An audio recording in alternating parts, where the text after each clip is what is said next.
우리 다 같이 주제 한번 읽어보겠습니다. 시작. 하나님을 거절하고 대적하는 자에게는 심판이 임합니다. 예. 영적으로 교만하고 우리가 심적으로 교만할 때 하나님을 거절하게 되고, 그리고 끝끝내 거절한 자는 하나님의 심판을 받게 된다 하는 내용입니다. 지난 시간에 우리가 다니엘서를 살펴봤는데 3장에서 느부갓네살 왕이 만든 금신상에 절하지 않음으로 인해서 다니엘의 세 친구가 그 7배나 더 불타는 풀무불에 던져졌습니다. 그러나 그 속에서 3명이 아니라 4명이 불 속에서 다니는 것을 보았는데, 느부갓네살 왕이 이렇게 고백합니다. 하나님의 신의 아들 같은 사람이 있도다 이러면서 4명이 있다고 했는데, 그 4명이 네 번째 사람이 바로 우리 예수 그리스도를 상징하고 있는 것입니다. 그래서 지옥불에서 털끝 하나 상하지 않도록 지켜주실 예수 그리스도를 우리에게 보여주셨습니다. 오늘은 시간이 좀 흘러서 이 다니엘이 나이가 80이 넘었을 때 그의 말년에, 그리고 바벨론의 마지막 왕이었던 벨사살 왕이 나오고 있습니다. 5장에 나오고 있는 이 벨사살 왕에 대해서 우리가 살펴보겠습니다.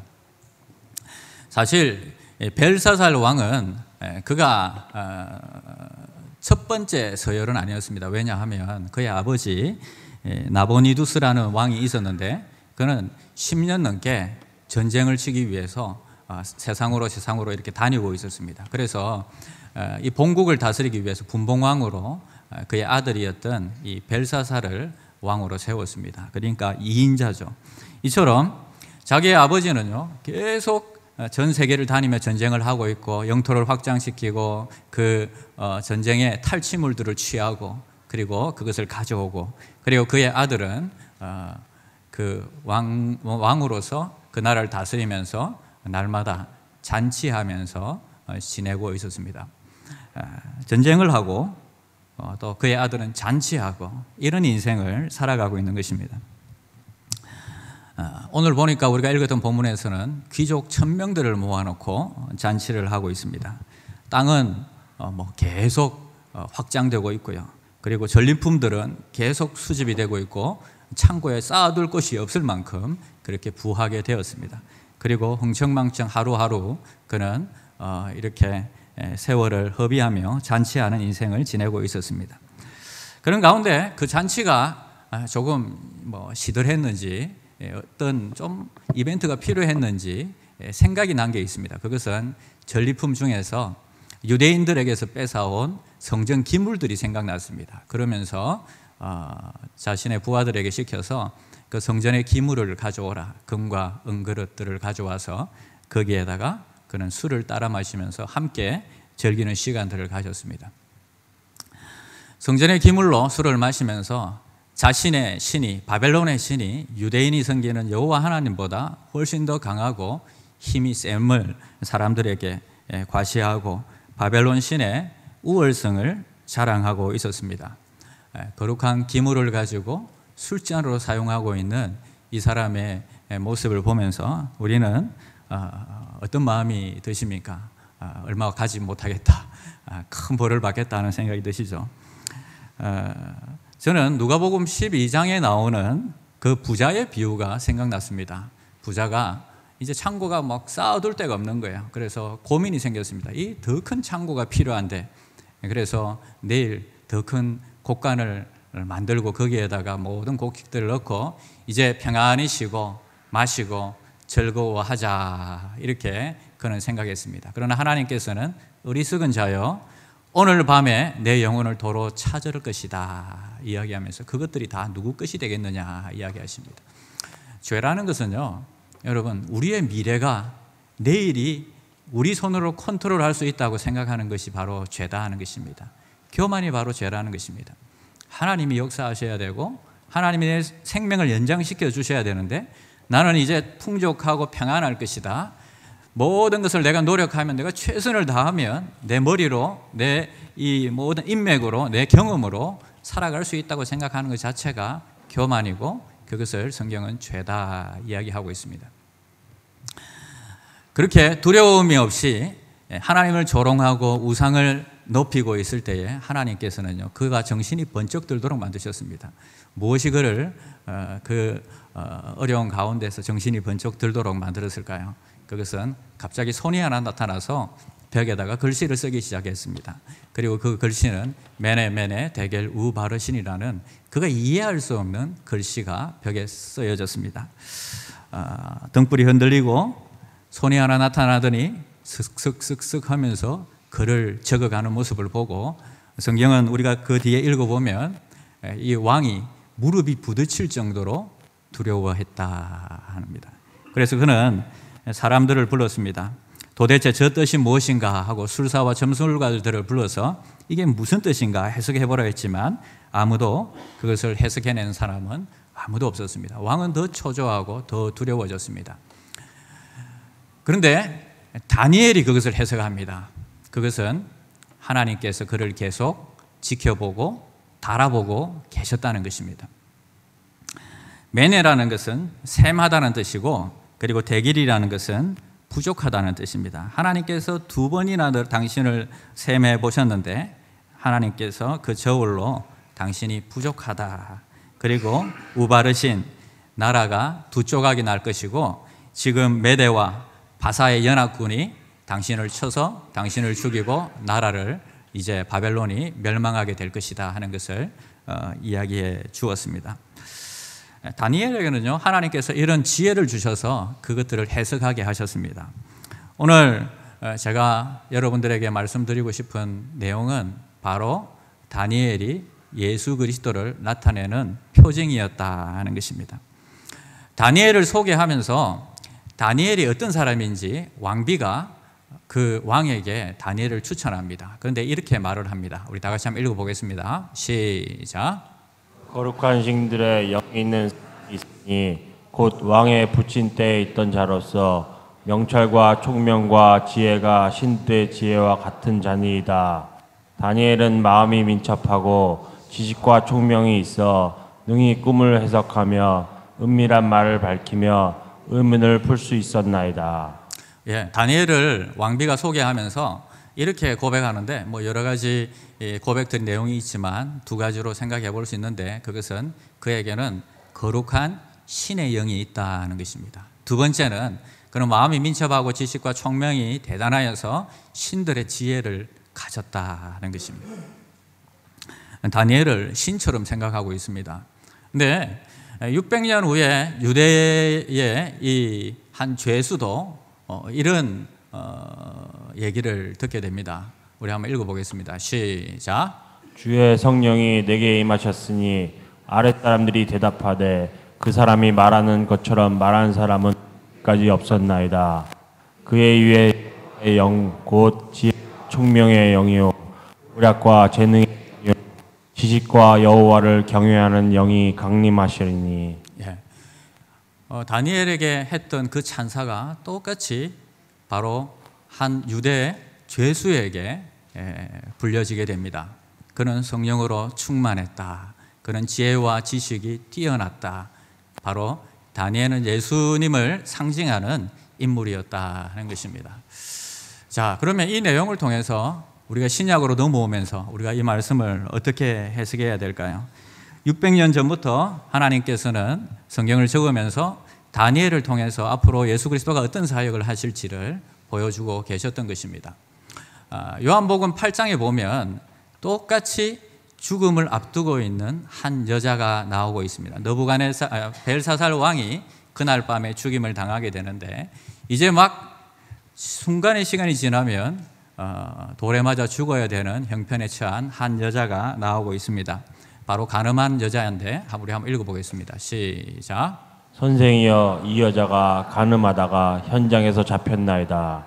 모세 율법에 이러한 여자를 돌로 치라 명하였거니와 선생은 어떻게 말하겠나이까? 그들이 이렇게 말함은 예수를 시험함이로라.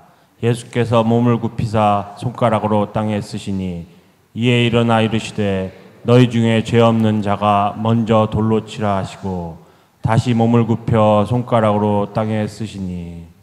예.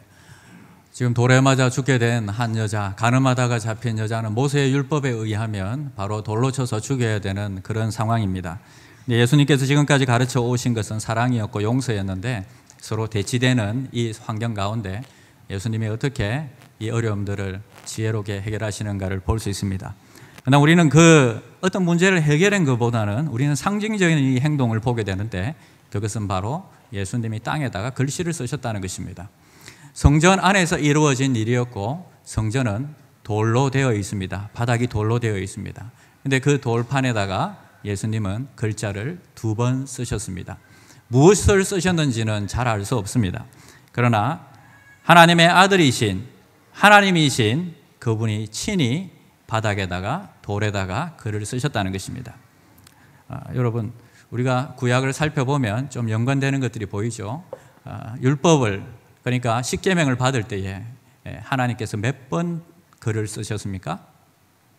2번까지 쓰셨죠. 왜냐하면 첫 번째 것은 이미 받았지만은 내려왔을 때 모세가 화가 나서 우상을 숭배하고 있는 모습을 보고 던져버리고 깨뜨려 버렸습니다. 그리고 한 번 더 하나님께서는 2번째 주신 것이 그들에게 십계명이었습니다. 그리고 하나님께서는요, 이 벨사살 왕에게 벽에다가 또 한 번 더 글을 쓰셨습니다. 달아보니 부족하다 하는 내용이었습니다. 어쩌면 우리 인생 가운데 모든 사람들이 하나님께서 율법으로 달아보시면 부족한 인생이 아닐까요? 근데 하나님께서는요, 예수 그리스도를 보내주시고 그분이 다시 글을 쓰십니다. 이 글을 쓰는 것에 대해서 새로운 언약을 쓰고 계신 예수님을 우리는 발견하게 됩니다. 하나님께서는 우리에게 율법을 가지고 첫 번째 언약을 주셨고, 그리고 2번째 새 언약, 그것은 뭐라고 하죠? 새 언약이니까 신약이라고 하죠. 그러면 옛 언약은 뭘까요? 구약이죠. 그래서 옛날 언약과 오래된 언약과 새로운 언약을 주님께서 우리에게 보여주십니다. 예레미야는 이미 600년 전에 예수님께서 이 새 언약을 우리와 맺으실 하나님의 아들로 오실 것을 예언해 주셨습니다. 우리 한번 읽어볼까요? 시작. 보라, 날이 이르리니 내가 이스라엘 집과 유다 집에 새 언약을 맺으리라. 그러나 그날 후에 내가 이스라엘 집과 맺을 언약은 이러하니 곧 내가 나의 법을 그들의 속에 두며 그들의 마음에 기록하여 나는 그들의 하나님이 되고 그들은 내 백성이 될 것이라. 이는 작은 자로부터 큰 자까지 다 나를 알기 때문이라. 내가 그들의 악행을 사하고 다시는 그 죄를 기억하지 아니하리라. 여호와의 말씀이니라. 옛 언약, 율법, 십계명에 익숙한 그들에게 그들이 이해할 수 없는 일들을 예레미야가 적기 시작합니다. 그것은 하나님을 알게 될 것이다. 어린아이들부터 모든 어른에 이르기까지 모든 사람이 하나님을 알게 될 것이다. 하나님을 아는 것은 몇몇 선지자들과 그리고 율법학자들 이런 사람들에게만 제한되어 있었는데 하나님을 알게 될 것이고, 그리고 그들은 악행을 사하고 용서함을 받을 것이다 이야기합니다. 근데 더 신기한 것은요, 이제는 예전에는 그 돌판에다가 이제 하나님의 언약을 적었다면 이번에 적을 때는 그들의 마음에다가 기록할 것이다 이야기하셨습니다. 여러분, 이것은 앞으로 우리 주님께서 어떤 사역을 하실 건지 보여주는데, 예전에는 우리가 율법을 지킴으로 구원받으려고 우리가 노력했다면 그것이 불가능하다는 것을 보여주시고, 그리고 이제는 우리가 믿음으로 구원받을 것을 이야기하고 계신 것입니다. 주님께서 뭘 쓰셨을까 저는 곰곰이 생각해 봤습니다. 이사야가 그것을 예언하고 있죠. 같이 한번 읽어보겠습니다. 시작. 그가 찔림은 우리의 허물 때문이요 그가 상함은 우리의 죄악 때문이라. 그가 징계를 받음으로 우리는 평화를 누리고 그가 채찍에 맞음으로 우리는 나음을 받았도다.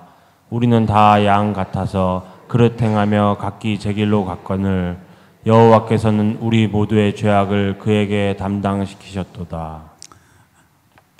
이사야가 예언했던 것은 바로 예수 그리스도가 우리의 허물 때문에, 우리의 죄악 때문에 십자가에 돌아가실 것을 예언하시며, 그리고 그것 때문에 우리가 평안을 누리고 나음을 받을 것을 이야기하고 계십니다.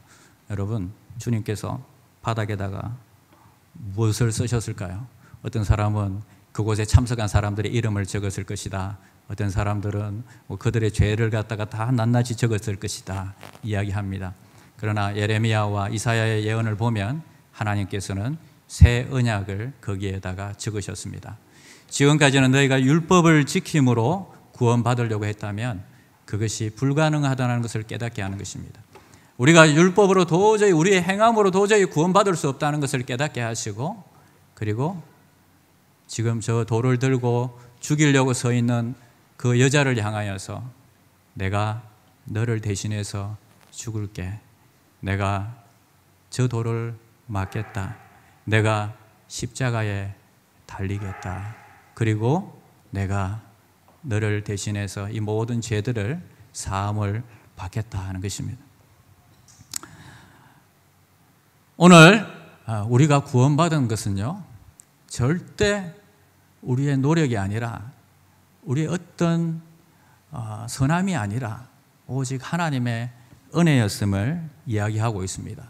주님께서는 그 십계명의 돌판을 깨뜨리시고 새로운 돌판에다가 쓰셨는데, 그건 우리의 마음속에 주님께서 새로운 언약을 쓰시겠다는 것입니다.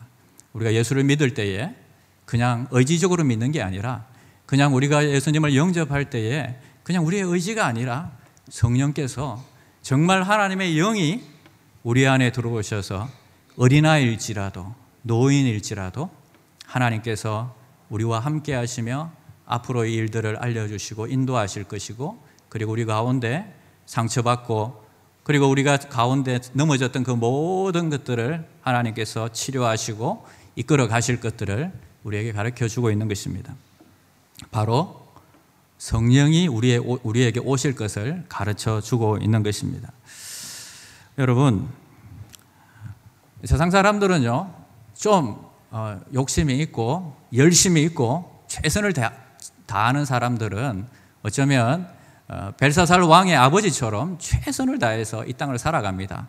자기의 노력으로 어떤 목표를 세워놓고 높은 자리에 올라가고 많은 돈을 벌려고 하면서 그렇게 살아갑니다. 그러나 우리가 보기에는 뭐 대단한 사람들이죠. 성공한 사람들이죠. 하지만 그 삶 가운데 예수가 없다면 그는 죄인입니다. 어떤 사람들은요, 좀 세상을 즐기면서 살아가는 것 같아요. 오늘도 뭐 작은 것이지만 감사하고 뭐 그러면서 작지만 감사하면서 살아가고 그렇게 하루하루를 갖다 기쁨으로 살아가는 것 같습니다. 그러나 거기에 예수가 없다면 그도 똑같은 죄인일 수밖에 없습니다. 달아보니 부족했다 하는 것입니다. 어떤 사람은요, 하나님을 찾고 하나님을 만나려고 노력하고 그리고 교회도 나오고 신앙생활도 하고 있습니다. 그러나 그의 삶 속에 자기가 생각하기에는 내가 저 사람보다 조금 더 의인이라고 생각하고 내가 저 사람보다 낫다고 생각하며 그 사람을 향하여서 돌을 들고 영적인 교만을 가지고 지적을 하고 이렇게 한다면 어쩌면 바리새인들과 유대인들과 똑같겠죠. 그에게도 예수 그리스도가 없다면 똑같은 죄인입니다. 여러분, 우리가 이 자리에 온 것을 한번 생각해 보시기 바랍니다. 어쩌면 한 여인이 엎드려 있었던 것처럼 우리의 삶을 돌아보면요, 정말 우리가 구원받을 수 있는 상황은 아니었던 것을 알 수 있습니다. 내가 어떻게 구원받았는지 가만히 생각해 보시기 바랍니다. 내가 어떻게 여기까지 왔는지 가만히 생각해 보시기 바랍니다. 그리고 우리가 예수를 믿을 때에 주님께서 새로운 약속을 주십니다. 그것은 바로 여러분들에게 성령을 부어주시겠다는 것입니다. 성령 충만하시기를 바랍니다. 그분이 여러분들을 인도하실 것입니다. 그분이 여러분들에게 어려운 가운데서도 모든 어려운 환경 가운데서도 기쁨을 주실 것입니다. 여러분, 그렇잖아요. 하나님의 의를 이루기 위해서 우리가 목적을 가지고 막 살려고 하면요, 얼마나 힘들겠어요. 율법을 지키려고 하면 그 많은 것들을 지키려고 하면 얼마나 어렵겠어요. 근데 하고 싶은 것은 우리가 막 노력하잖아요. 골프를 좋아하시는 분들 보니까 비가 올 때 골프를 치면 안 된대요. 뭐에 맞아요? 예, 천둥 번개에 맞는데요. 그래도 하늘을 보면서 안 맞을 것 같은데 하고 막 생명을 걸고 치는 분들이 있어요. 우리 아이들도 보니까 9시까지 아파트 옥상에서 축구를 하고 있더라고요. 그거 저보고 하라면 뭐 도저히 못할 것 같아요. 근데 왜 할 수 있습니까? 좋으니까. 자기가 좋아하는 것은 할 수 있어요.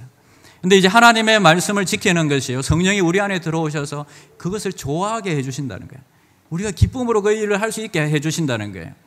다른 종교는요, 여러분, 쳐다보면은 저것을 보면 내가 할 수 있을 것 같아요. 근데 실제로 해보면 안 돼요. 돌을 닦고 깊은 절에 들어가서 내가 수련을 하면 어느 정도 성장할 것 같고 그럴듯해 보여요. 해보면 안 돼요. 근데 하나님의 말씀은요, 기독교는요, 보면 안 될 것 같아요. 이게 뭐 되겠나 싶어요. 그런데 예수를 믿고 해보면 돼요. 왜냐하면 성령이 우리 안에 오셔서 우리에게 하고 싶은 마음들을 주세요. 그리고 그 성령이 우리가 할 수 있도록 힘도 주시고 능력도 주신다고 약속해 주셨다는 것입니다. 여러분, 성령을 인정하시기를 바랍니다. 성령이 여러분들과 함께 하시는 것을 인정하시길 바랍니다. 여러분, 믿음이라는 것은 내가 아무것도 할 수 없다고 내려놓는 순간, 내가 대단하다고 하는 그 교만을 내려놓는 순간부터 하나님이 일하십니다. 우리가 처음 예수 그리스도를 만났을 때 그분을 우리가 생각하며 한번 찬양했으면 좋겠습니다.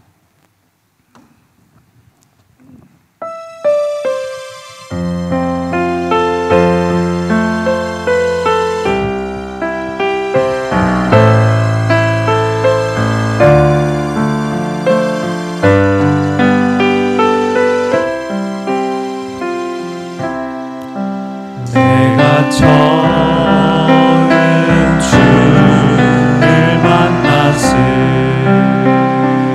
때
엘사살처럼 그렇게 하나님께 도전하고 살아갑니까? 날마다 우리가 잔치할 만큼 그런 부여를 누리고 있습니까? 영적인 우월감을 가지고 남들을 향하여 돌을 던지려고 하겠습니까? 그러나 여러분, 하나님 보시기에는 우리는 똑같은 죄인입니다. 그런 죄인을, 죽음 앞에 있는 그 죄인을 주께서 우리를 부르시고 그리고 우리를 구원해 주셨습니다.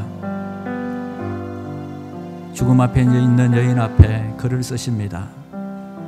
내가 너를 위해서 죽겠다. 네가 맞을 돌을 내가 맞겠다. 내가 그 심판을 내가 감당하겠다. 여러분, 이게 하나님의 은혜이지 않습니까? 우리를 사랑하시는 하나님의 은혜가 여러분들을 부르고 있습니다. 하나님의 마음을 열어볼 수 있다면, 그 마음을 열어볼 수 있다면 그 속에는 여러분들의 이름이 있습니다. 하나님이 얼마나 여러분을 사랑하시는지, 어젯밤에 여러분들이 흘렸던 그 눈물과 그 한숨도 주님께서는 아십니다. 이미 수백 년 전부터 우리를 구원하실 계획들을 하나님께서는 성경을 통해서 알려주셨고 그 길을 따라오셨습니다. 여기 우리 서 있는 것들을 볼 때에, 우리가 이곳까지 온 것을 볼 때에 우리는 하나님의 은혜였구나, 우리는 확신할 수 있습니다. 내 속에 성령께서 확정하고 계신 것입니다. 여러분, 내가 내 인생 책임질 수 있다는 이 교만을 우리는 내려놓아야 합니다. 내 인생을 주장할 수 있는 분은 오직 여호와 하나님 한 분밖에 계시지 않고, 그분이 내 인생의 주인이심을 고백하며 이제는 내 인생을 당신을 위해서 드리겠습니다. 그리고 그 길을 따라가겠습니다. 고백하시기를 바랍니다. 그리고 우리가 조금 낫다고 생각하던 그 교만의 돌들을, 우리 손에 들고 있던 돌들을 하나씩 내려놓았으면 좋겠습니다. 누가 누굴 탓하겠습니까? 똑같은 죄인인데 우리는 주님 앞에서 그저 은혜를 구하는, 하나님의 은혜를 구하는 죄인일 뿐입니다. 오늘도 그 예수 십자가의 보혈이 우리를 깨끗게 하시고 정결케 하실 것을 우리가 기대하며 기도하며 주님 앞에 나가겠습니다.